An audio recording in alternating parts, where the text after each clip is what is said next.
Bonjour à tous, merci beaucoup de votre présence aux suites à capuche et aux cravates, parce qu'en fait le but de cette conférence c'est d'essayer de réunir dans la même salle, et c'est la deuxième édition, puisque la première édition a eu l'an dernier au CCO, et c'est d'essayer de réunir dans un même endroit les suites à capuche et les cravates. Alors ça veut dire quoi? Ça veut dire d'essayer de faire travailler les industries et les PME avec les startups du numérique, parce qu'il y a une réelle complémentarité, et ça on en est absolument convaincu.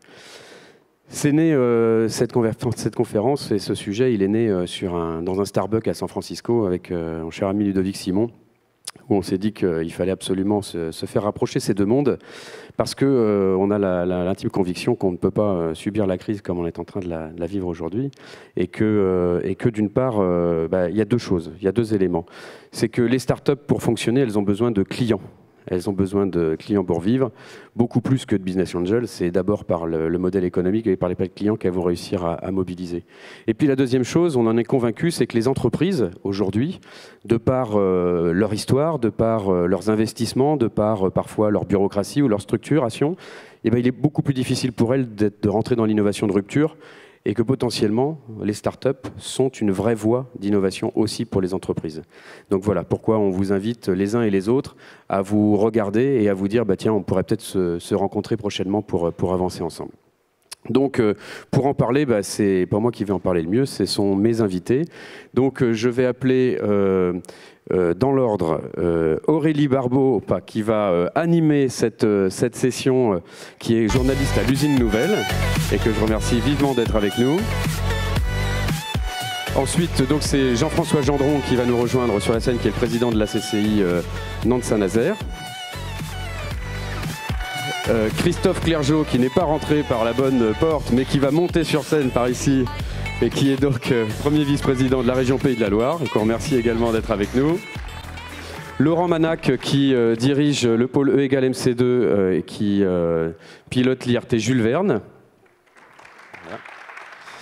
Donc vous voyez qu'on a quand même quelques exemplaires de cravates sur scène. Hein, voilà.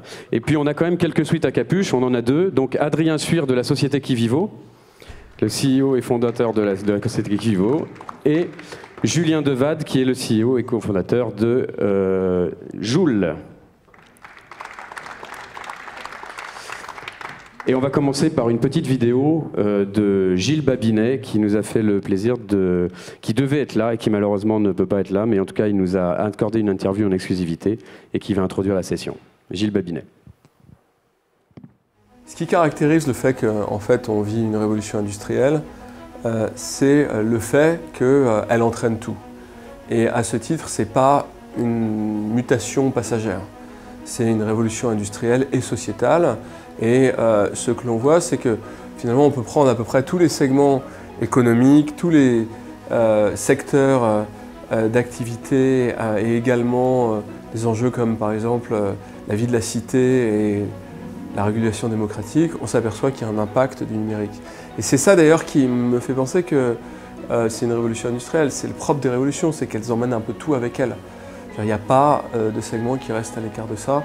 Et c'est ça, je crois, qui est très étonnant, c'est que l'accélération de la distribution de l'information a un impact sur tout. Dans mon livre, j'évoque 5 thèmes qui sont, à mon avis, des thèmes très emblématiques de ce que fait le numérique sur nos sociétés. Et le premier d'entre eux, c'est l'information, la distribution de l'information. Et si on observe l'histoire, on s'aperçoit qu'à chaque fois qu'on a facilité la distribution de l'information, il s'est passé quelque chose. Donc la première, c'est Sumer, avec l'invention de la cité, des routes aussi, voilà.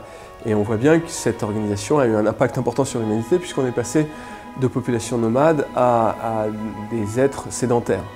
Et puis par la suite, voilà, il y a eu Gutenberg et tout un tas d'autres choses.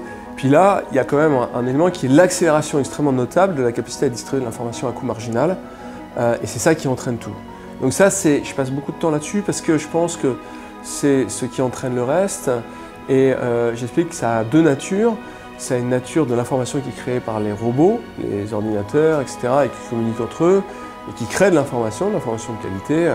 Ça peut être des capteurs, ça peut être des systèmes d'information qui communiquent entre eux, et puis l'information qui est créée par les êtres humains, qui ont une autre forme d'information. Et je crois que c'est la collaboration entre ces deux types d'informations qui vraiment est la caractéristique de notre ère. J'ai envie de dire, au-delà de celle qu'on a connue, celle du web, les 20 premières années, c'est ce qui se passe depuis quelques années. On parle de la big data, etc. Ça, c'est très notoire. C'est vraiment quelque chose de, à mon avis, un marqueur fort, c'est le fait qu'on peut on peut créer de l'intelligence au travers de la foule, mais aussi au travers de la donnée, la big data, des signaux émis par la foule qui sont algorithmés. Et donc c'est pour ça que j'ai voulu parler de ça en préalable dans mon livre. On peut applaudir Gilles Babinet, il n'est pas là. Pour ceux qui ne le connaissent pas, c'est le digital champion français, en tout cas encore pour quelques semaines, jusqu'à ce qu'il y ait peut-être un nouveau commissaire à l'économie numérique. Enfin, il y en aura peut-être un à l'Europe, on n'en sait rien, c'est pas gagné, mais voilà. Et il est start-upper avec un parcours très très atypique. Là, il était calme, il peut s'envoler et s'énerver beaucoup plus, je peux vous l'assurer. Il me fait une transition, voilà, sa première intervention fait que... je ne pensais pas être légitime à venir vous parler, mais en fait, si, parce que la presse et les journalistes, comme il va vous l'expliquer, on a été les premiers à vivre de plein fouet cette transformation, cette révolution industrielle. On continue à la vivre de plein fouet, à ne pas toujours savoir exactement comment on va vivre, communiquer, vous informer demain. Et pour autant...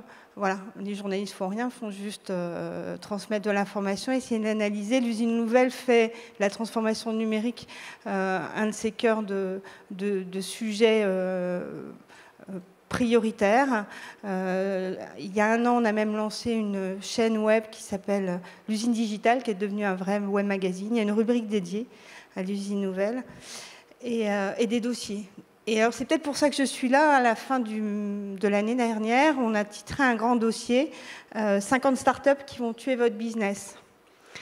Je vous passe les commentaires des gens de ce qu'on appelle aujourd'hui la French Tech, en tout cas de certains qui nous disent « ouais, c'est négatif, vous renvoyez une mauvaise image, il ne faut pas titrer comme ça ». Ils n'avaient peut-être juste pas lu ce qu'il y avait derrière le titre, qui était un peu volontairement provocateur. Mais on voulait faire prendre conscience que tout le monde est concerné, mais vraiment tout le monde, ce que vient encore d'expliquer Gilles Babinet. Et ce pour 4 raisons. Parce que les startups du numérique, en tout cas les champions du numérique, ils ont 4 atouts très très forts qui font que leur action et le numérique qu'ils vivent changent tout. La première, c'est que les startups du numérique, elles maîtrisent l'arme absolue du XXIe siècle, c'est le logiciel. Ça veut dire que ce n'est pas l'objet, c'est pas l'idée, voilà, c'est l'intelligence que vous mettez dans l'objet, dans l'idée, qui change tout et qui fait qu'ils sont plus forts et qu'ils vont prendre le pouvoir. Ça ne veut pas dire qu'on ne va pas continuer à produire des produits, mais c'est vrai que l'intelligence qu'on va leur mettre, et l'intelligence logicielle, a un pouvoir très très fort. La deuxième raison pour laquelle ils menacent tous les business, c'est que les startups, alors beaucoup de la Silicon Valley, mais je pense que les start-upers qui sont assis à ma gauche et probablement ceux qui sont dans la salle partagent aussi cette même conviction qu'ils ont le pouvoir, voire le devoir d'agir pour changer le monde. Vraiment, profondément. C'est-à-dire pas juste d'être là pour faire de l'argent, ça va au-delà de ça. Pas juste faire du business, pas juste s'occuper. Ils pensent qu'ils peuvent changer le monde. Pas forcément toujours pour le mieux, ça on le sait après, mais en tout cas ils en sont très convaincus. Et pour y arriver, ils partagent tout une espèce de marque de fabrique, en tout cas des règles de travail. Ils ont une vraie culture de l'autonomie de décision dans leurs entreprises. Ils sont persuadés que le coût de l'erreur, il est moins important que le coût de la planification. C'est pas grave si on se trompe. Il vaut mieux se tromper, réessayer, se tromper, réessayer, que tout planifier pour être sûr que ça va marcher du premier coup. Voilà, ça a une limite. Et puis ils ont une culture de l'excellence de l'interface, du service, de la valeur, sans dégrader le service. C'est très très important. Et enfin, ils s'accaparent, et à ma gauche, il y a quelqu'un qui va essayer de faire la même chose, ils s'accaparent une des ressources essentielles, enfin une des 3 ressources essentielles, et certains pour même les 3, qui sont l'authentification, le paiement et la géolocalisation entre le fournisseur d'un service ou d'un produit et son utilisateur. Et ça, c'est un énorme pouvoir. Alors, Nicolas Collin, que vous connaissez peut-être, appelle ça les gatekeepers. C'est une très, très grande force. Alors, voilà, bien sûr, les GAFA, Google, Apple, Facebook, Amazon en sont exemplaires. Ils sont un peu honnis, critiqués. Mais comme je vous disais, les startups françaises n'ont rien à leur envier, elles ont les mêmes convictions, les mêmes motivations, elles ont maintenant le même savoir-faire, en tout cas les mêmes pratiques. Il faut s'en inspirer, l'industrie traditionnelle et les costards-cravates qui sont à côté de moi, qui pour certains sont aussi chefs d'entreprise, si je ne m'abuse, voilà, peuvent s'en inspirer. Il ne faut pas en avoir peur finalement, mais il faut vraiment travailler avec eux et je crois que c'est tout l'objet de cette table ronde. Et alors pour commencer, voilà, la région, on a la CCI, mais on va commencer par la Chambre de commerce et d'industrie qui est directement concernée par justement faire se parler. Voilà, c'est Guy Cacapuche qui bouscule tout. Et puis les costards-cravates. Je ne suis pas sûre que dans les entreprises traditionnelles, ils sont tous en costard-cravate encore, mais en tout cas, pour vous, vous nous avez gâtés. Voilà. Monsieur Jean-François Clergeau.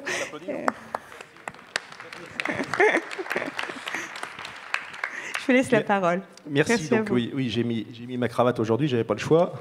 Je crois que nos entreprises, nos entrepreneurs aujourd'hui sont dans un changement de paradigme économique fort et qu'à travers ce changement de paradigme, il y a deux thèmes qui nous impactent au premier degré, c'est la transition énergétique et c'est la transition numérique. Alors ça tombe bien parce qu'on est là pour parler de numérique. Et donc, plutôt que de vous faire un cours sur quelque chose que je ne connais pas bien, je préfère vous donner des exemples de ce qui marche déjà et qui fait que, je pense, le monde des capuches et des cravates ne sont pas deux mondes qui s'ignorent, mais ce sont des mondes qui se parlent de plus en plus et qui ont envie de travailler ensemble. Alors, je m'appuie sur quoi pour dire ça ? Je m'appuie sur quelques exemples. Je prends le premier, c'est Nina. Certains d'entre vous connaissent peut-être. Ça a été lancé au Salon Nautique l'année dernière. C'est une initiative de la Chambre de commerce avec Atlantique 2.0, appuyée par la région. Et Christophe était au lancement, je n'avais pas pu y aller sur le stand. Nina, c'est Nautisme Innovation Numérique. C'est Emmanuel Jahan, à la Chambre, qui s'en occupe. Je pense qu'il doit être là et vous pourrez lui poser des questions si vous voulez. Et donc, c'est vraiment aider les entreprises du nautisme à faire leur révolution digitale. Et il y a déjà beaucoup de membres, à tel point que ce matin, il y avait un workshop basé sur la méthode Design Thinking qui était à la cantine, je crois, qui s'est réuni à la cantine. Et il y avait 50 entreprises sur le sujet. Et donc, les premiers résultats, c'est un scoop, ça vient de sortir, puisque c'était ce matin, mais je les ai. Les premières idées, alors il y en a quelques, je vous en cite que quelques-unes. Faire un comparateur en ligne des professionnels du nautisme avec l'évaluation utilisateur et interactivité simplifiée entre clients et entreprises. Création d'une communauté de pratiquants via une application web permettant aux usagers de visualiser facilement les offres de pratiques nautiques dans une zone donnée. Et puis un troisième exemple, il y en a d'autres, mais du tutoriel à distance et en temps réel pour faciliter l'usage d'un bateau en location. Bon voilà, ça c'est des exemples types qui sortent du workshop de ce matin et qui font que les gens du nautisme et les entreprises du nautisme qui ne sont pas forcément dans le numérique s'y mettent à partir du moment où on les invite à le faire et où il y a ce mélange, cette mixité avec les entreprises du web. Alors, autre exemple, parce que je sais qu'il faut faire court, c'est... ah oui, alors j'avais quand même, pour rester sur le nautisme, je voulais vous citer la phrase d'un plaisancier, enfin Loïc Fleury du groupe Nauting, qui disait dans notre revue de presse sur Nina, le plaisancier de demain ne veut pas courir pour s'équiper et s'informer, il veut profiter à fond de sa régate ou sa croisière, il connaît déjà la météo et les horaires de marée sur son mobile, il a déjà rencontré ses co-navigants sur Vogue avec moi et Facebook, il sait que sa nouvelle veste de quart sera livrée sur son bateau par Pixie, il a déjà vérifié que son bateau est prêt via Universal et prend son train tranquillement. Voilà, donc ça c'est un bon exemple de la valeur ajoutée du numérique pour des entreprises du nautisme à travers le prisme et l'expression d'un utilisateur.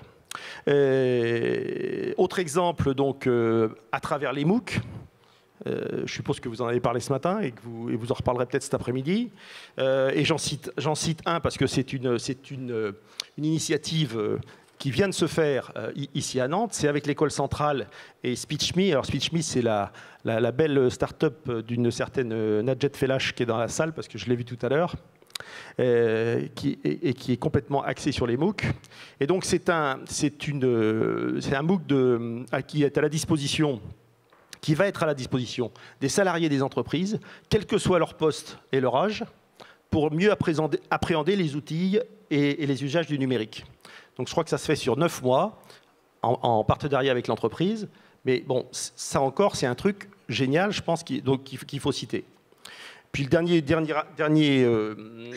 exemple que je voulais citer, qui concerne aussi la Chambre, c'est la route du web.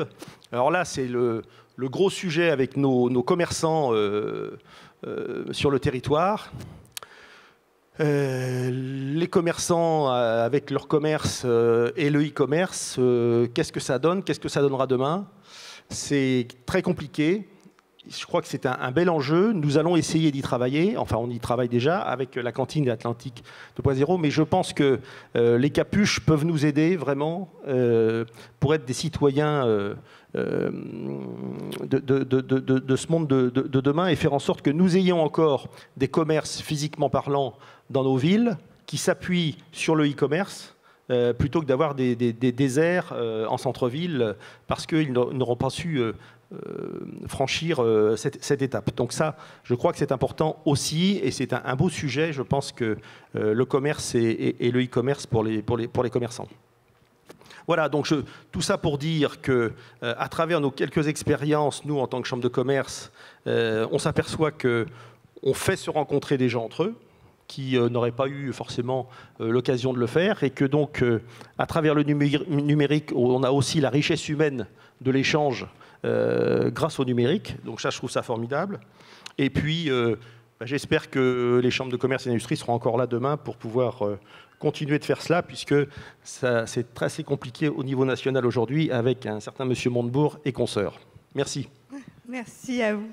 Je ne vous ai pas très bien présenté. Vous êtes Jean-François Gendron et président de la CCI Nantes-Saint-Nazaire. Voilà. Merci d'être là, malgré la grève du zèle des CCI. On les menace de réduire un petit peu leur dotation. Beaucoup leur dotation. Moins 32%, hein. C'est beaucoup. Moins 32%, c'est beaucoup. Voilà, c'est beaucoup.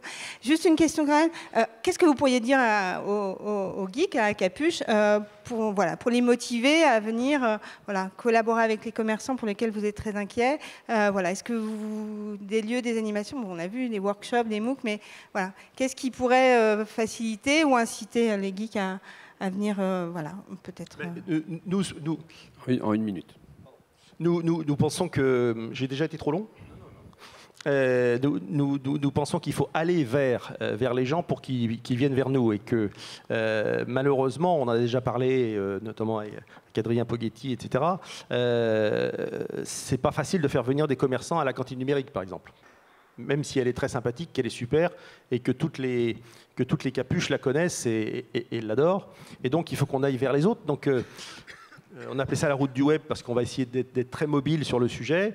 Et donc, il faut aussi que les capuches sortent de la cantine et viennent avec nous dans les quartiers ou dans les villes pour essayer de nous aider parce que même si on a encore un petit peu de moyens, il reste quand même limité par rapport au nombre de commerçants. Et rien que sur la ville de Nantes, où il y a centre-ville, c'est à peu près 2000 commerçants, si on arrivait à faire une action, je lance un peu un appel, mais si on arrivait à faire une action sympathique sur Nantes avec les capuches, pour les commerces, ce serait bien de voir ce que ça donne dans un an. Alors, rester des capuches. Je ne sais pas s'ils aiment ça, en fait, se faire traiter de capuche. On en dirait un mot. Merci beaucoup, Jean-Christophe.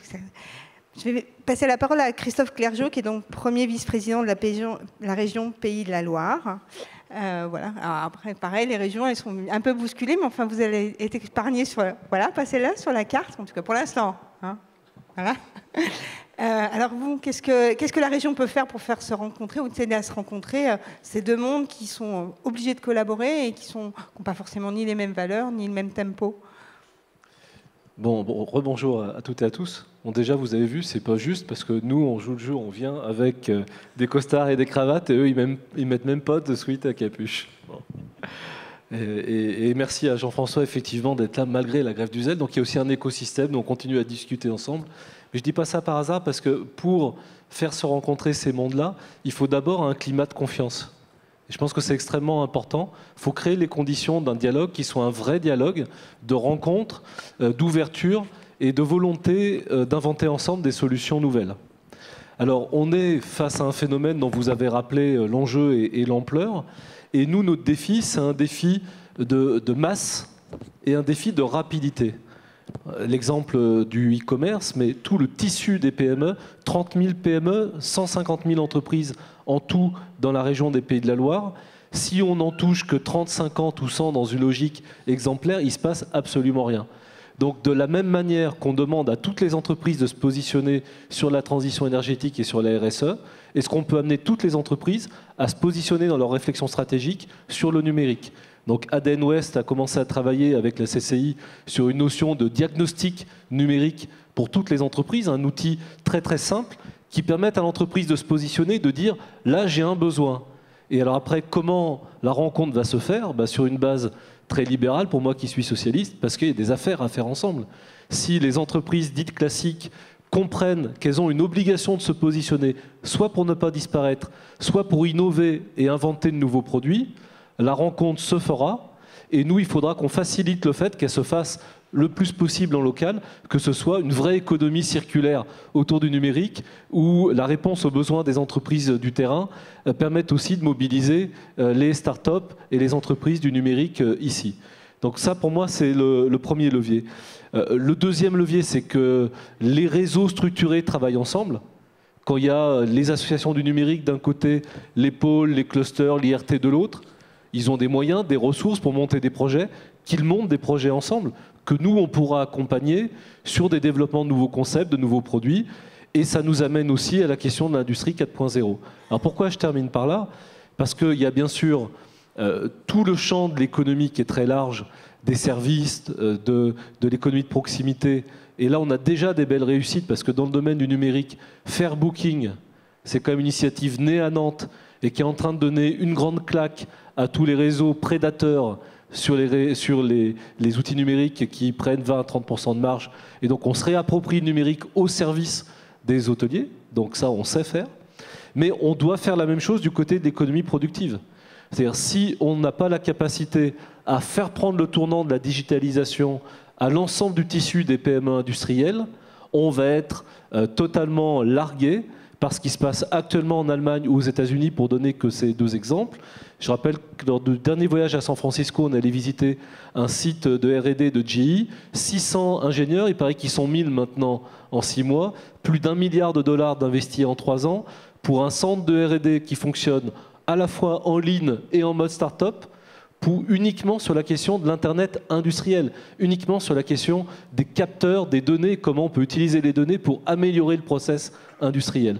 Donc là, il y a un enjeu de mobilisation extrêmement rapide pour défendre l'avenir de l'économie productive dans les Pays de la Loire et en France de manière plus générale. Et c'est ce qu'on essaie de faire avec tout le monde, avec l'IRT Jules Verne, pour que cette question de l'industrie du futur, ce soit pas comme un peu en ce moment une tarte à la crème autour de la robotisation. Faut de la robotisation, mais les enjeux sont beaucoup plus larges. Et que ce ne soit pas que les grands groupes qui s'approprient les enjeux de l'industrie du futur, mais que ce soit tout le tissu des PME, et qu'on parle aussi bien de systèmes d'information que d'outils de conception partagés, que de robotisation. Alors, il y a un autre enjeu pour la région, c'est celui de la formation, peut-être la pénurie de compétences d'un côté, notamment dans ces domaines du numérique dans l'industrie. Est-ce que vous avez des actions en place ? Est-ce que vous faites des choses pour aider à former plus de geeks à capuche qui pourraient discuter ou travailler dans l'industrie ? Alors, je pense qu'on va avoir 3 défis. Le premier, c'est de répondre directement aux besoins de formation des entreprises du numérique en massifiant certains volumes, alors soit en formation initiale, soit en formation tout au long de la vie. Là, on a une responsabilité région. On a déjà doublé les volumes sur nos crédits en formation continue sur 2013.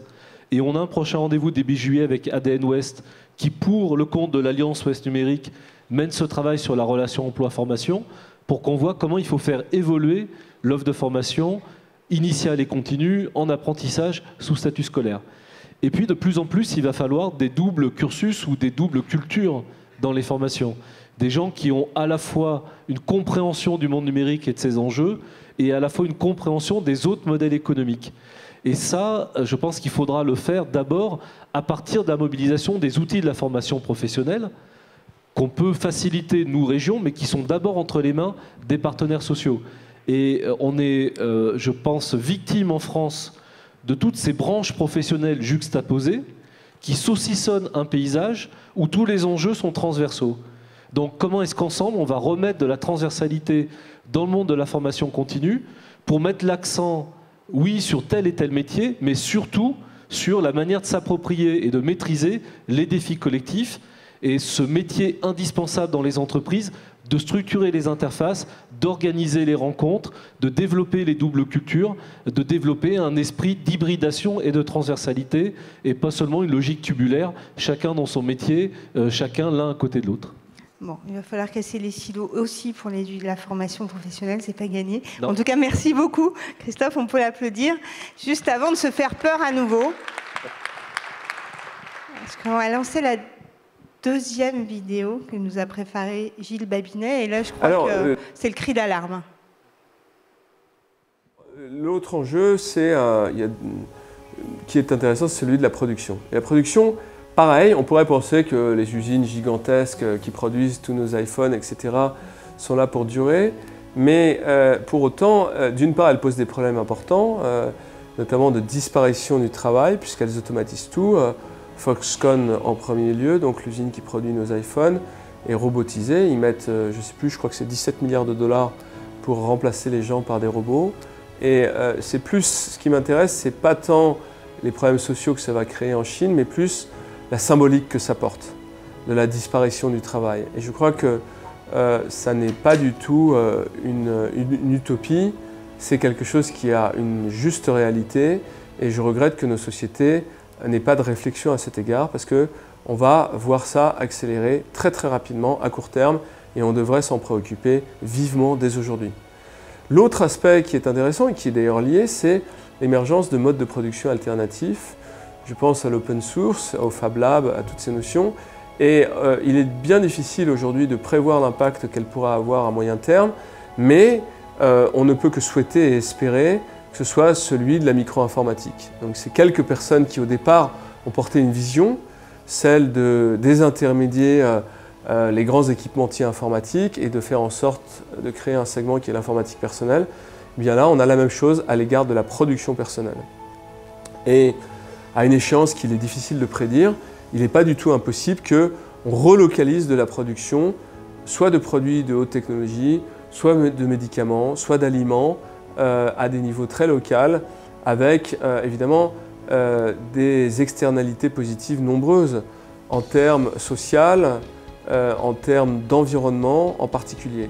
Et même si ce sont des perspectives peut-être un peu plus lointaines que le reste des sujets que j'évoque dans mon livre, je pensais indispensable de les mentionner parce qu'elles me semblent être des tendances extrêmement puissantes potentiellement et à même de marquer durablement le sort de l'humanité. Le programme est bien fait, bravo Vincent Roux, parce que la transition avec Laurent Malin, qui est directeur général du pôle EE, MC2, est toute trouvée. Voilà, c'est quoi la production demain? Alors vous êtes sur des secteurs très, très pointus des matériaux notamment, mais voilà, vous êtes directement concerné par aussi ces nouveaux modes de production, voire relocalisation, voire des fab comme on l'a imaginé la FIG notamment. Alors voilà, c'est quoi le numérique dans la production aujourd'hui et vers quoi on tend et qu'est-ce qu'on peut faire? Alors, je vous remercie de me donner la parole. Je vais commencer par faire juste une petite modification. C'est pas E égale MC2, c'est le pôle EMC2 parce que il n'y a pas d'égal à EMC2. Voilà, ceci est dit. Donc aujourd'hui, je vais parler au nom à la fois de MC2 et de l'IRT Jules Verne, pour dire qu'effectivement, j'ai mis mon habit de lumière, ma cravate, mais qu'on sait aussi porter des sweats à capuche.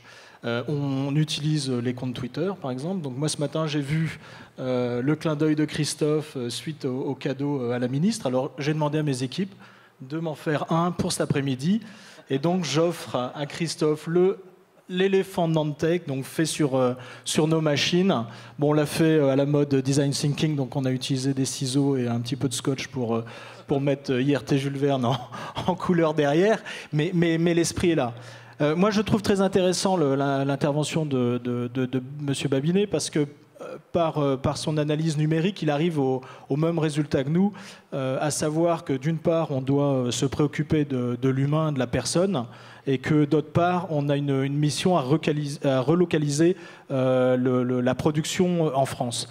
Alors, c'est pour ça qu'on parle beaucoup d'industrie 4.0, et c'est vrai qu'aujourd'hui l'industrie 4.0 qui est portée par l'Allemagne, c'est beaucoup de numérique. Moi j'ai pris quelques exemples, hein. C'est tout ce qui est cybersécurité, donc bien sûr le big data, le cloud computing, la réalité augmentée, la réalité virtuelle, qu'on développe beaucoup, hein, dans la région Pays de la Loire, tout ce qui est robotique, hein, l'impression 3D bien sûr, la connectivité de manière générale, les objets connectés, les usines connectées, tout ce qui est radiofréquence et puis prototypage rapide.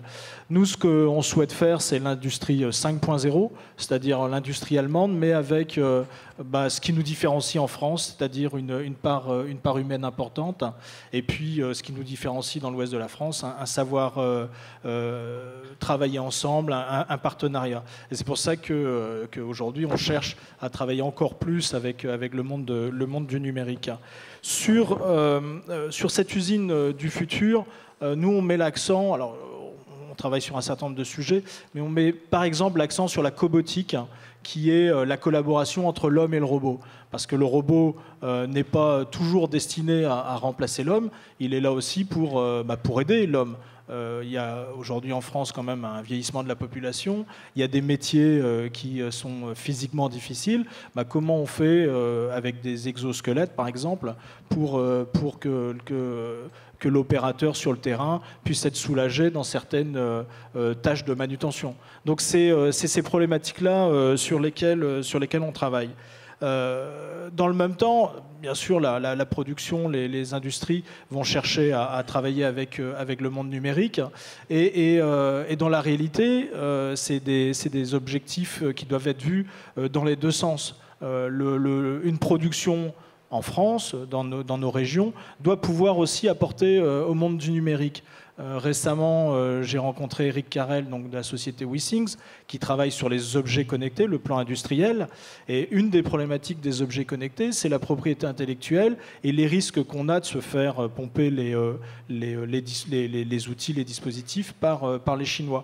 Avoir une production en France, ça permet de limiter un tant soit peu ces problématiques. Donc il faut qu'on arrive à monter en cadence sur des objets petits, à forte valeur ajoutée, mais qui ne coûtent pas forcément très très cher en production, et réapprendre à organiser cela. La disparition du travail, c'est évidemment une chose à laquelle il faut faire attention, mais aujourd'hui le travail disparaît en France parce qu'il est fait par Foxconn, 500 000 personnes en Chine et à Taïwan. On s'aperçoit que les Américains, leur grand programme, c'est la rapatriation,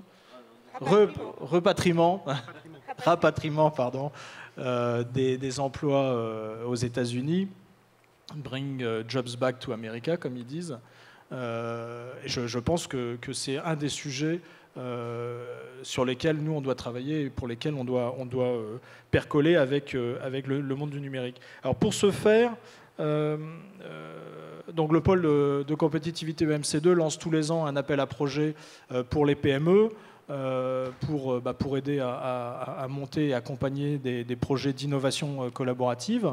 C'est des projets qui sont financés donc par la région Pays de la Loire, également par BPI France. C'est des projets qui vont de 100 000 euros à 1 million d'euros. Et cette année, on l'a ouvert au monde du numérique, donc sur des thématiques de type digitalisation de l'industrie. Alors c'est très large, mais en même temps, comme on n'a pas vocation non plus à brider, je dirais, l'innovation, on préfère le garder comme ça. Et moi, j'invite tous les entrepreneurs, toutes les startups, tous les guides à capuche présents dans la salle à venir nous voir pour poser des questions, peut-être proposer des idées, et puis peut-être aussi demander qu'on les aide à rencontrer des industriels pour traiter de contrôle et commande, par exemple. Ça, c'est des sujets qui sont importants. Comment est-ce qu'on pilote des robots à distance? Est-ce qu'il faut piloter un robot avec un iPhone? C'est tout à fait faisable, hein, mais quel est l'intérêt de piloter un robot avec un iPhone? Ça, on n'a pas encore complètement vu. Bon, il y a d'autres idées. Les idées de Nina ce matin sont également intéressantes. La connexion de manière générale, c'est-à-dire comment est-ce que toutes nos machines peuvent être connectées, utiliser Internet. Bon, il faut aussi qu'il y ait des raisons de productivité derrière tout ça. Et voilà, le champ des possibles est important. On travaille donc au sein du pôle et de l'IRT avec des entreprises que sont Airbus, des CNS. Ces entreprises, elles doivent produire. STX aujourd'hui a également un plan de production là jusqu'à 2019. On a des objectifs de productivité, d'améliorer nos cadences et cette amélioration, elle viendra également du monde du numérique. Merci beaucoup. Alors moi j'avais deux petites questions. D'abord, est-ce qu'il faut être membre du pôle pour pouvoir déposer un projet de financement, ou est-ce que on peut venir vous voir et puis monter un projet avec vous, même si on n'est pas adhérent? Alors la réponse est non. Donc on ouvre cet appel à projet aussi pour susciter des envies, des vocations et puis un travail de réseau. On demande aux entreprises d'adhérer au pôle une fois que le projet se lance, va être sur le point d'être financé. Et donc il faut aller plus loin. Mais aujourd'hui non, les appels à projets et c'est logique hein, puisqu'on est financé aussi pour aider les entreprises à organiser ces projets collaboratifs. Bon, parfois il faut un petit peu de temps pour apprendre à se connaître, donc nous on demande l'adhésion, alors en numéraire, cotisation, mais aussi une adhésion par la présence, l'échange et ce genre de choses au fur et à mesure de la vie du projet, quoi. Et la deuxième question, une des grandes forces des startups du numérique, c'est leur capacité à regarder les choses autrement, à avoir un autre point de vue, peut-être à phosphorer comme les workshops organisés avec les gens du nautisme. Est-ce que dans cet appel à projet, vous avez l'intention d'organiser des ateliers de réflexion de tous azimuts avec justement des gens du numérique qui ne sont pas du tout de la partie, mais qui pourraient avoir un regard complètement neuf et peut-être apporter des solutions innovantes sur des thématiques un peu plus précises que juste la digitalisation de la production, qui est un sujet qui peut faire peur en fait. Qui peut faire peur. Alors on organise des séances, alors design thinking, on suit la région, notamment sur la plateforme avec San Francisco. On essaie d'importer toutes ces méthodes. On fait nous-mêmes de l'idéation, de l'émergence de projets. On a des processus industriels qui sont parfois très lourds, hein, puisque il faut répondre à des enjeux industriels et tout ça se décline en technologie. On n'a pas programmé de séances spécifiques de brainstorm ou d'idéation ou de design thinking sur cet appel à projet pour des raisons de timing simplement. Par contre, on programme d'en faire avant l'appel à projet, donc de début d'année prochain. Le prochain appel à projet de début d'année 2015 qui sera organisé avec l'IRT Jules Verne. C'est quoi le délai pour cet appel à projet digitalisation là, où on doit déposer les projets avant quand? Alors aujourd'hui, ce qu'on attend, c'est une lettre d'intention ou un signe pour dire moi je suis intéressé.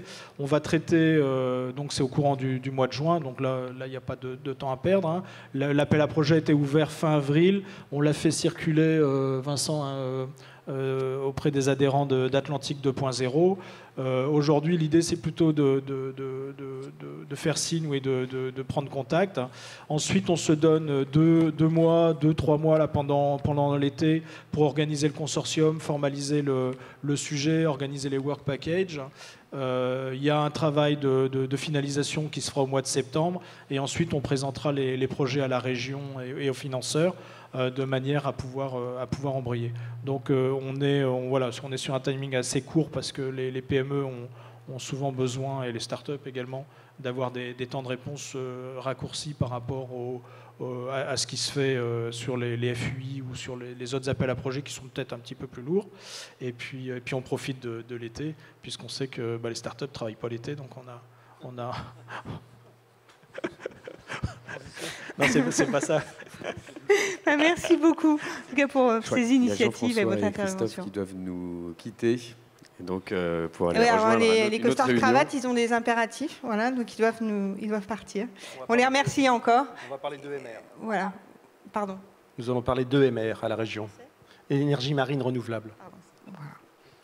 On peut les applaudir encore. Merci les beaucoup, remercier en de tout leur cas, Jean-François et participation Christophe, d'être venus. et de leur motivation à animer le numérique dans la région, dans la ville et dans l'économie de cette très belle région. Je n'ai pas la chance d'y habiter, mais je le regrette. Alors maintenant, c'est la parole au start-upper. Peut-être qu'il y en a un qui peut venir me rejoindre, Adrien Suir. Alors ça, c'est un vrai. Comme aux États-Unis. Voilà. Donc je vais lui laisser la parole. Il est le PDG d'une start-up qui s'appelle Kivivo. Il n'a vraiment rien à envier à un grand concurrent qui s'appelle Nest. Voilà. Et je crois qu'il a préparé même une présentation. C'est du grand professionnalisme. Je lui laisse la parole. Ok, merci. Effectivement, je vous ai préparé une petite présentation pour expliquer finalement ce que fait Kivivo et en quoi justement Kivivo s'intègre avec l'industrie du bâtiment, l'industrie énergétique. Et puis aussi, de par mon passé, donner un petit peu ce que j'observe entre les startups et le monde industriel. Alors Kivivo, pour faire assez rapidement, s'intéresse à une problématique, c'est tout simplement les factures d'énergie qui ne cessent d'exploser, et notamment pour les classes moyennes. Et ma volonté a été de créer Kivivo, si j'arrive à faire marcher la zapette.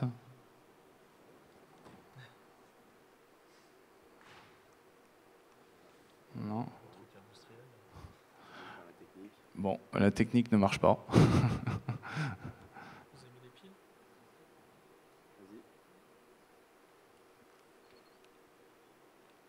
Non. Sinon, je vais faire ça en attendant que ça revienne, peut-être. Ici, quelques... Ah, c'est bon. Donc Kivivo, qui est un fournisseur d'économie d'énergie, notre ambition, c'est effectivement d'aider les foyers à réduire leurs factures de chauffage en proposant, en conciliant finalement le confort et les économies d'énergie, sans pour autant contraindre la vie des utilisateurs. Donc effectivement, on est en plein dans les sujets d'objets connectés, de big data. Et finalement, notre ambition, c'est de diminuer la facture d'énergie au travers de 3 moyens. Le premier, c'est de permettre aux gens de chauffer au bon moment. Deuxième élément, c'est finalement d'aider les foyers à mieux rénover leur logement, puisque si on a un logement qui est une passoire, c'est forcément compliqué d'avoir une facture qui soit faible. Et puis ensuite, de diminuer le coût d'achat de l'énergie en permettant finalement de consommer au moment où l'énergie est la moins chère, et notamment avec toutes les problématiques d'effacement énergétique. Et tout cela, en fait, on le fait avec un simple thermostat connecté. Ça peut paraître idiot, mais un thermostat contrôle 65% des factures d'énergie et finalement contrôle 1 000 € de dépenses par an. Et en fait, grâce à ce thermostat connecté, finalement, vous pouvez prendre la main à distance et pouvoir piloter tout simplement à distance votre chauffage, et c'est vendu 100 €. Et ce thermostat connecté, quand il est piloté par notre plateforme, il devient intelligent.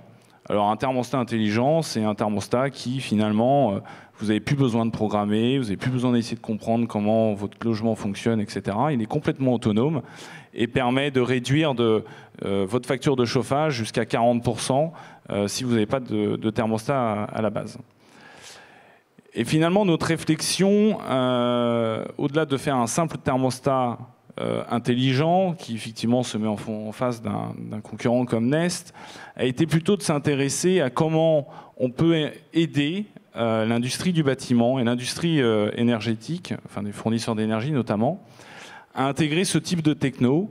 Et c'est finalement ce qui en fait notre gros facteur différenciant par rapport à un Nest, puisque finalement on a, à partir de ce thermostat, créé un outil qui permet de diagnostiquer son logement pour savoir comment mieux le rénover. Il y a une étude qui est apparue la semaine dernière par l'UFC Que Choisir qui explique que finalement tous les diagnostics énergétiques en France sont une catastrophe. Et bien justement, on a développé un outil qui permet, grâce simplement à la mesure, de diagnostiquer son logement et de préconiser, de savoir, par exemple, si je dois isoler telle façade ou changer les fenêtres, etc. Et ça, l'enjeu derrière, pour nous, c'est finalement d'intervenir, de devenir un acteur dans l'industrie du bâtiment, dans l'industrie de la rénovation énergétique, qui pèse en France 13 milliards. Et aujourd'hui, c'est notamment pour cela qu'on est en discussion très avancée avec le leader des matériaux de construction. C'est que pour eux, l'intérêt de notre outil, c'est finalement de permettre de fluidifier le marché de la rénovation, qui est quand même relativement bloqué de par sa complexité. Et ça montre bien l'intérêt finalement de pouvoir échanger pour un groupe industriel avec une start-up qui va lui apporter des outils qui vont permettre de développer son propre marché. Deuxième élément, c'est que finalement, on est, en maîtrisant un parc de logements, on est capable de gérer une courbe de charge, donc finalement de faire en sorte que tous les foyers ne consomment pas, ne chauffent pas en même temps. Et ça, c'est un enjeu qui est important, parce que je ne sais pas si vous êtes au courant, mais dès qu'il y a des pics de consommation énergétique, la Bretagne se retrouve avec des baisses de réseau. Et puis, dans certains cas, on est obligé de rallumer les centrales à charbon, voire d'acheter l'énergie en Allemagne. Et donc, finalement, on a développé une solution qui, effectivement, permet de faire de l'effacement énergétique juste par le confort. Alors, c'est un élément important parce que pour nous, ça nous permet d'échanger avec des énergéticiens comme EDF, GDF ou bien d'autres, tout simplement pour pouvoir, encore une fois, accélérer notre développement. Et finalement, ce qui est intéressant dans notre approche, ce qu'on a souhaité, c'est proposer des nouvelles valeurs qui permettent de travailler avec finalement l'industrie lourde qui s'oppose finalement à notre capacité d'innover. Et moi, ce que je voulais souligner, c'est que finalement, ce que je retiens des startups, parce que j'ai quand même passé 12 ans dans l'industrie, et ce que je trouve intéressant, et c'est ce qui m'a justement décidé à lancer Kivivo, c'est cette volonté finalement des entrepreneurs dans les startups de vouloir résoudre un problème sans a priori en partant d'une feuille blanche. Quand je vois Airbnb, effectivement, qui a repensé complètement la problématique de se loger dans un endroit qu'on ne connaît pas, et qui est en train de révolutionner l'industrie de l'hôtellerie, ben finalement, le concept est parti grâce au fait qu'il n'y avait au départ pas de modèle économique, pas de compétences spécifiques, et qu'il y avait tout à créer. Et donc, la volonté de partir d'une feuille blanche et de pouvoir prendre des idées reçues que finalement l'industrie hôtellerie ne pouvait pas prendre à cause des différentes idées reçues qu'elle pouvait avoir. Et ça, c'est le premier élément d'une capacité, c'est le premier facteur plutôt d'une capacité à start-up à pouvoir innover, contrairement à l'industrie. Le deuxième élément, c'est que ça peut paraître paradoxal, mais dans une start-up, on n'a pas de clients, donc on n'a pas de chiffre d'affaires, donc on n'a pas forcément beaucoup de revenus, donc on est obligé de tester rapidement plein de petites choses pour essayer de trouver finalement qu'est-ce qui fait qu'on va se développer. Je prends cet exemple de Mailbox parce que Mailbox, ça ne se sait pas forcément, pendant 2 ou 3 ans, cherchait une solution pour améliorer finalement le quotidien au travail des professionnels. Et au bout de 2 ans, ils se sont rendus compte qu'en fait, la vraie perte de productivité se situait plutôt dans l'outil mail. Et ils ont décidé de développer un outil mail, alors qu'avant, ils ne gagnaient pas un centime. Et finalement, c'est cet outil mail qui leur a permis d'être vendu 100 millions d'euros chez Dropbox. Et c'est cette capacité finalement à construire, mesurer des petites choses qui leur a permis d'aller assez vite. Et notre objectif finalement, c'est d'être capable d'innover vers un objectif avec une conviction. Je pense que c'est aussi l'élément qui est important dans une start-up. Ça part de fondateurs qui ont une conviction et qui sont prêts finalement à se donner tous les moyens pour atteindre cet objectif. Ce qui est assez différent d'un groupe industriel qui, l'industrie aujourd'hui, sait très bien produire en masse. Je prends un exemple d'un site automobile. c'est le site en fait de Tesla à Fremont. Alors, ce qui est marrant, c'est que là, c'est la start-up qui a racheté le site industriel de General Motors, mais ça aurait pu être l'inverse. C'est juste pour montrer que finalement, l'industrie a quand même une capacité, et que dans ce cadre-là, c'est juste la start-up qui a racheté le savoir-faire, mais ça aurait très bien pu être l'inverse. Ça, c'est un élément qui est fondamental. C'est une start-up comme nous, on ne sait pas aujourd'hui, on n'est pas structuré pour produire en masse. Et c'est justement un élément important de pouvoir travailler avec l'industrie. Aujourd'hui, ce fait partie de nos problématiques, puisqu'on produit notre objet connecté en France. Et on travaille justement avec des industries qui savent produire en masse, parce que nous, on ne sait pas forcément le faire. Deuxième élément, c'est la capacité de toucher des clients en masse. Il est bien évident que, par exemple, le groupe EDF qui veut déployer Linky, qui quand on décide de déployer Linky sur, par exemple, le Grand Lyon, c'est d'un coup 200 000 clients. Ça, c'est une capacité qu'on est incapable d'avoir, parce qu'on n'a pas la base de clients, ce qui a d'autres avantages pour nous, mais qui montre bien finalement que cette complémentarité doit exister, et nous, c'est ce qu'on cherche. Quand on discute avec le leader de la rénovation énergétique, notre idée derrière, c'est finalement de travailler en complémentarité pour accélérer notre développement commercial.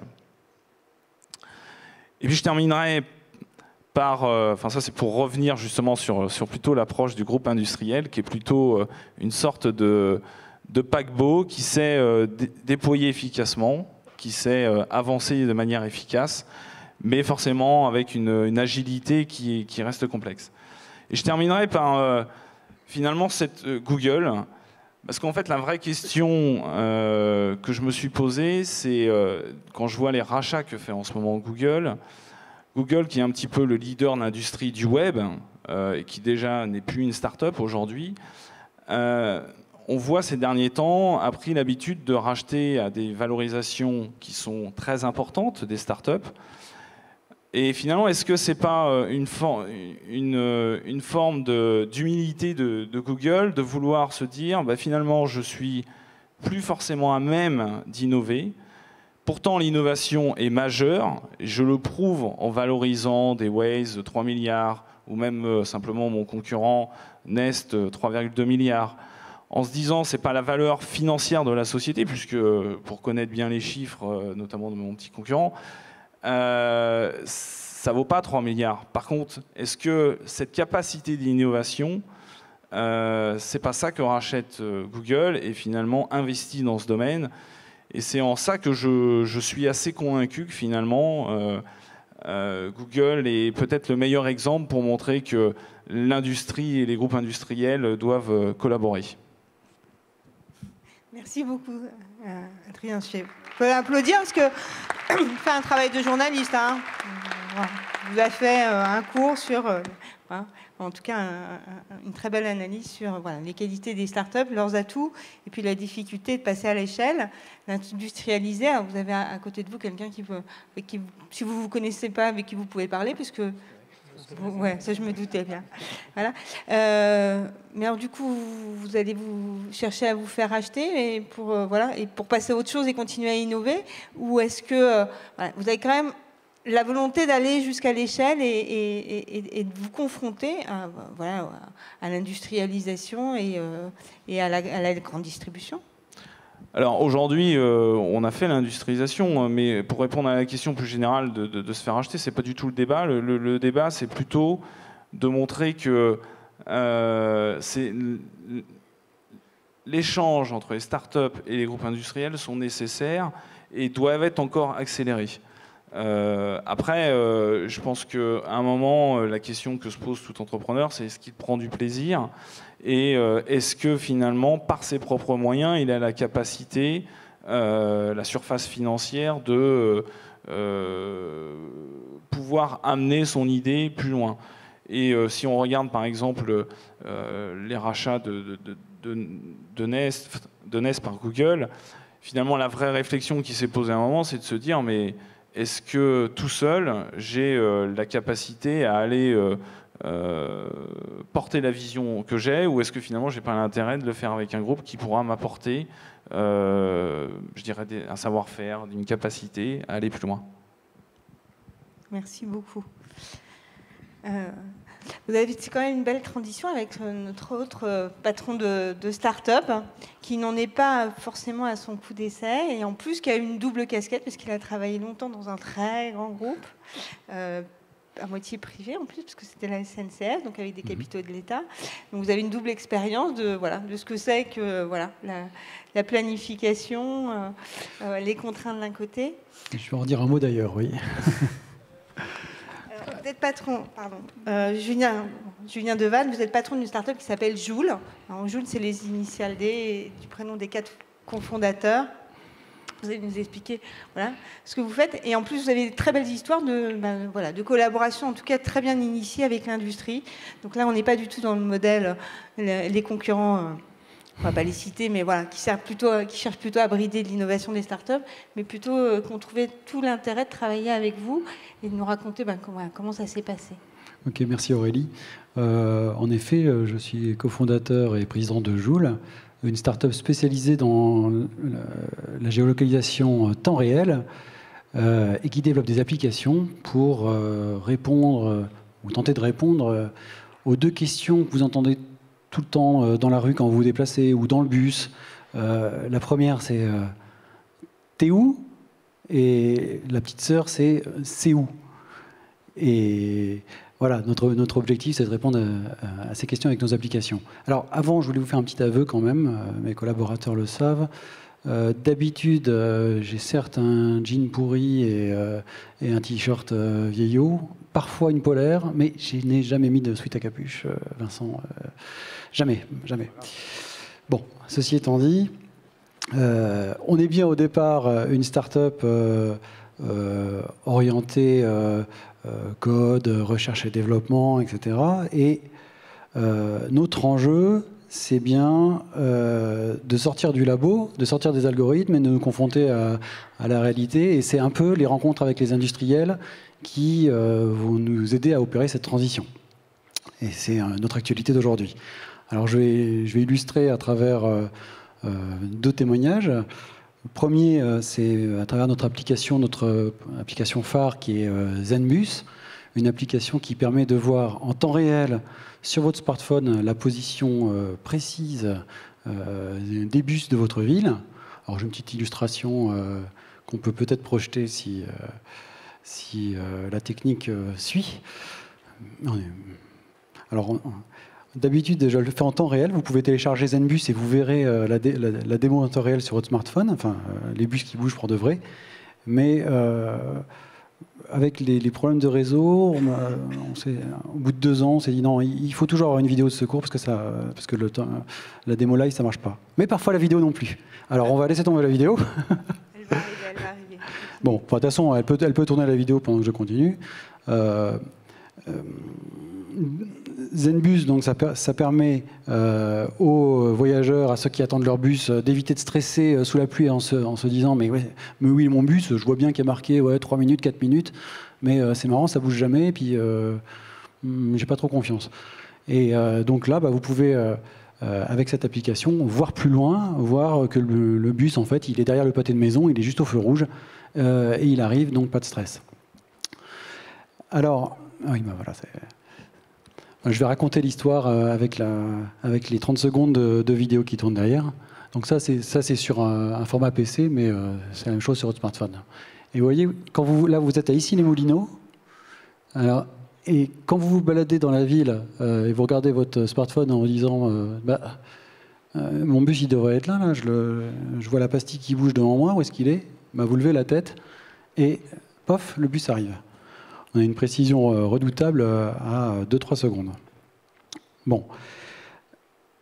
Comment on est arrivé là? Parce que ZenBus, on l'a conçu il y a quelque temps déjà. Et l'idée, c'était bien de le sortir du carton et de le mettre en live. Alors, on a gagné un appel à projet Île-de-France. Désolé pour Christophe qui ne voulait pas entendre ça, donc il est parti. Voilà.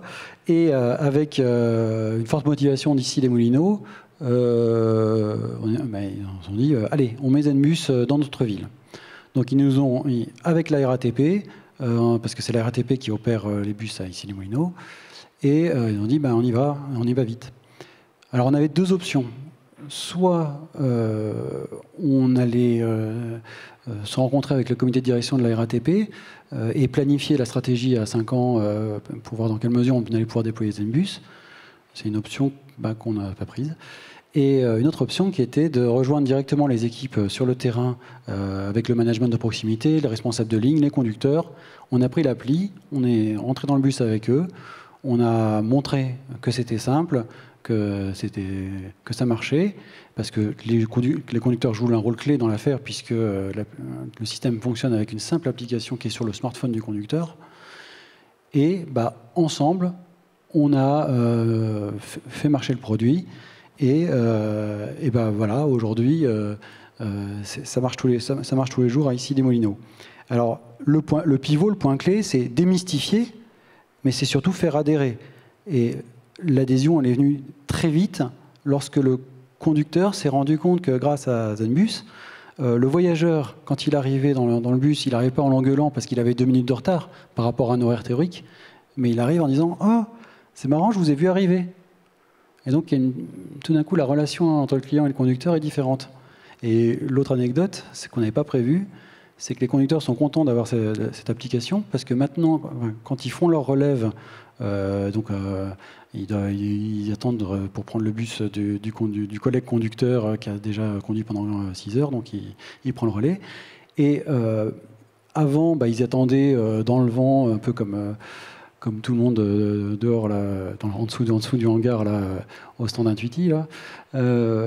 Donc, congelés sous la pluie, maintenant, ils peuvent continuer à prendre leur petit café et optimiser leur temps de pause et sortir juste au moment où le bus arrive, le bus de leur collègue arrive. Donc, voilà, l'adhésion, elle vient de l'entreprise, la transformation, elle vient des acteurs, des personnels de l'entreprise. Alors, autre témoignage, dans un registre assez différent, c'est l'histoire d'une rencontre, celle avec Bruno-Hugues Delarose, qui, outre être à la CCI dans Saint-Nazaire, est le patron d'IDEA, une grosse boîte de l'Ouest de transport et de logistique. Donc on s'est rencontrés dans le cadre de Réseau Entreprendre, et très vite, il nous a kidnappés, il nous a mis dans une pièce avec ses directeurs de business unit, en disant « Bon, les gars, je vous enferme et vous allez ressortir quand vous avez trouvé l'idée qui va nous démarquer des concurrents et vous faire du chiffre d'affaires. » Alors, on est dans la pièce, on est Joule d'un côté, les patrons de branche de l'autre. Qu'est-ce qu'on a fait ? On a mis en mots, mis en image ce qu'étaient capables de faire nos briques technologiques. De l'autre côté, on a parlé souffrance, client, qu'est-ce qui ne va pas, qu'est-ce qu'on peut faire de mieux, etc. Et on est venu à un projet qu'on est en train de développer aujourd'hui, qui est un projet qui permet, une application qui permet au livreur et à son destinataire de se voir en temps réel. Et à quoi ça sert, ça ? Ça sert pour les deux. D'abord, quand vous êtes chez vous et que vous attendez votre livraison qui n'arrive jamais, non seulement vous êtes prisonnier, mais en plus vous stressez. Là, vous avez un lien direct avec votre livreur, et réciproquement, le livreur, on ne le sait pas, mais dans plus de 30% des cas, il se casse le nez à la porte parce qu'il n'a pas la bonne adresse ou parce que le client n'est pas là. Et là, le client et le livreur se voient. Et ce projet, on l'a imaginé ensemble avec IDEA, qui est directement client, qui sera le premier client et le premier utilisateur de ce produit. On le développe aussi avec un laboratoire spécialisé en géolocalisation qui est sur Nantes, comme nous, c'est Livestar. Et ce projet, d'ailleurs, il a aussi la bénédiction de la région. Merci Christophe, puisqu'il est cofinancé. Je crois qu'on peut l'applaudir, parce que c'est vraiment 2 témoignages et 2 expériences comme on aimerait en entendre plus souvent, et je sais de quoi je parle. Et j'ai réservé un petit scoop quand même pour les Nantais dans la salle et pour le Web Today. Ça date de quelques heures. Il y aura bientôt des ZenBus à Nantes, puisque un autre industriel c'est la Semital, la régie de transport de Nantes, on s'est mis d'accord pour expérimenter ZenBus à Nantes dès 2014.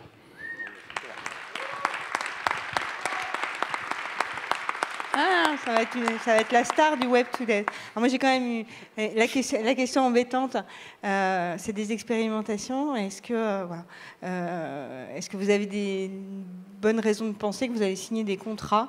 Parce que l'expérience, c'est d'expérimenter avec une start-up. Quand on est une entreprise, un grand compte de la RATP, ça fait bien. Voilà.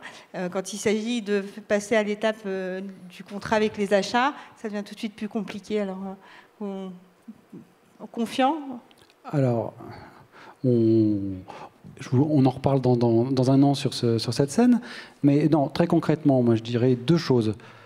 Un, le plus important, c'est mettre le pied dans la porte. Le pied dans la porte avec un contrat certes d'expérimentation, mais un premier contrat qui est concret et réaliste, qui permet en gros d'éviter d'avoir des palabres, en effet, des années de palabres avec les entreprises pour déployer un grand contrat cadre ou quoi que ce soit. Non, on arrive clé en main avec une proposition d'expérimentation et c'est déjà un premier pas. Et la deuxième chose, c'est mener l'expérimentation avec les personnels de l'entreprise, parce qu'une fois que le produit il est concret, il marche, il est vu des personnels, il apporte une valeur ajoutée aux conducteurs et surtout aux voyageurs, ben le cercle vertueux est enclenché et derrière, on généralise. Ici, les Moulineaux, on a un contrat qui court là et qui nous permet d'avoir les bus en temps réel pendant cette année et plus si affinité. Vous m'entendez encore? Oui. C'est comme l'industrie 5.0, le plus du numérique français, c'est l'usager et la prise en compte des utilisateurs dès le départ, en pensant d'abord à eux, plutôt que de penser au profit, à la technologie. C'est un changement complet de paradigme. Voilà. Merci pour vos témoignages. Alors, on a une troisième vidéo de Gilles Babinet, et juste avant de la lancer, je voulais vous dire que à l'usine nouvelle, on a bien compris que faire peur et d'alerter sur les startups qui vont tuer votre business, fallait peut-être pas en rester là. Donc, outre tous les papiers qu'on fait, on a cherché des industriels qui utilisaient intelligemment le numérique pour se transformer. Et alors, le premier qu'on a trouvé, qui était vraiment en avance sur tous les autres, et là, je vous le donne en mille, c'est Pernod Ricard. Et alors, je peux vous assurer que ça en surprend plus d'un. Ils travaillent avec des startups de façon intelligente, avec des modes de startup en utilisant leur façon de penser. Ils ont été les premiers à faire un espèce de lab, voilà. Et ça, je vous en on a toujours su que l'alcool rendait créatif. Voilà. Et en plus, je ne l'avais pas prévu, mais dans ce numéro-là, il y a un papier que j'ai fait sur du bon usage du design thinking pour les entreprises. Donc, ce n'est pas réservé au CCI. Donc, voilà, si vous voulez le lire, avec plaisir. Et puis, on prépare un dossier avec Emmanuel Delsol chez nous, justement pour essayer d'expliquer c'est quoi les bonnes pratiques des gens du numérique que les entreprises traditionnelles peuvent reprendre à leur compte, appliquer facilement. Voilà, ça a publié, je crois que ça paraît le 26 juin. Je pense que ça sera accessible gratuitement sur notre site web. Surtout, n'hésitez pas à le lire. C'est un beau boulot, un beau travail d'enquête. C'est complètement dans la lignée de ce que nous a expliqué Adrien.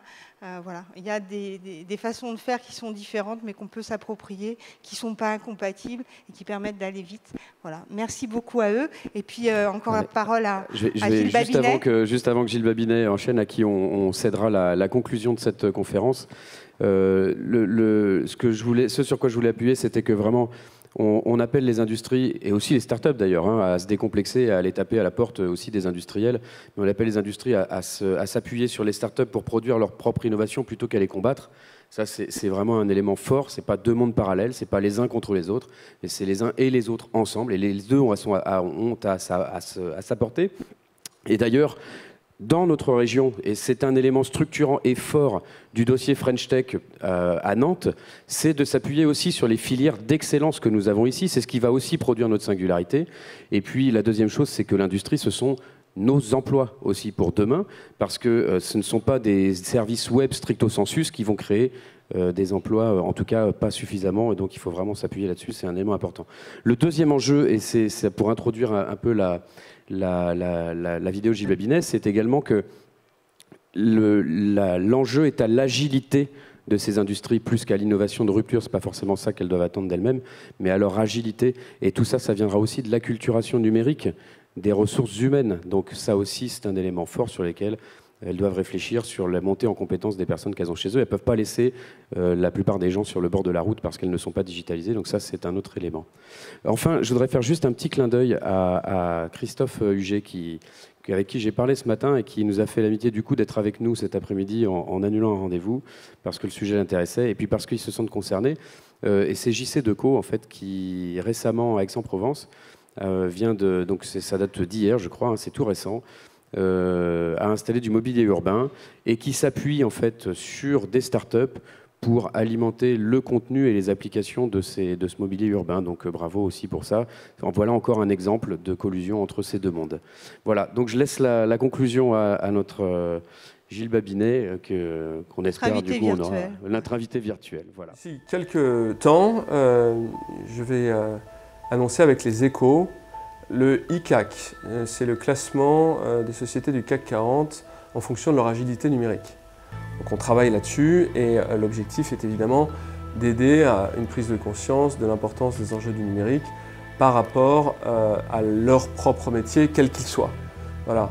Et je crois que dans cette prise de conscience, il y a un facteur qui est de nature à beaucoup les aider, c'est leur capacité à collaborer avec les startups. On a d'ailleurs mis un quart de nos questions sur ce sujet, parce qu'on pense que la capacité d'intégration à l'écosystème est fondamentale et déterminante pour les grandes entreprises pour devenir finalement des acteurs du XXIe siècle, de plein pied dans le monde de la donnée, de la plateforme, de la collaboration avec leurs consommateurs. Donc ce sont des choses qui sont évidemment importantes. On a limité le ICAC au CAC, mais évidemment on pense au SBF 250, à toutes les ETI d'une façon générale, et au-delà de ça, à toutes les PME françaises.